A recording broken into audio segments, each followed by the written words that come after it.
আল্লাহ তোমার নামেরই গান গাই সকাল সন্ধ্যা, তোমার নামে তোমার প্রেমে এই অধম বান্দা। আল্লাহ তোমার নামেরই গান গাই সকাল সন্ধ্যা, তোমার নামে তোমার প্রেমে এই অধম বান্দা। সুবহানাল্লাহ, আল্লাহ রব্বুল আলমিনের এই অসীম এই দুনিয়ায় অনেক সুন্দর, এবং আল্লাহ আমাদেরকে 18,000 মাখলুকাতের মধ্যে সৃষ্টি করেছেন মানুষকে।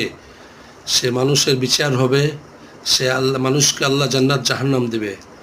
সেই মহান রব্বুল আলামিন যাতে আমাদেরকে যাতে জান্নাত নসিব করেন, সে রব্বুল আলামিনের কাছে আমরা প্রার্থনা কামনা করছি। আল্লাহুম্মা আমিন। ওমা তৌফিক ইল্লা বিল্লাহ। সকলে ভালো থাকবেন, সুস্থ থাকবেন। আসসালামু আলাইকুম ওয়া রাহমাতুল্লাহি ওয়া বারাকাতুহু।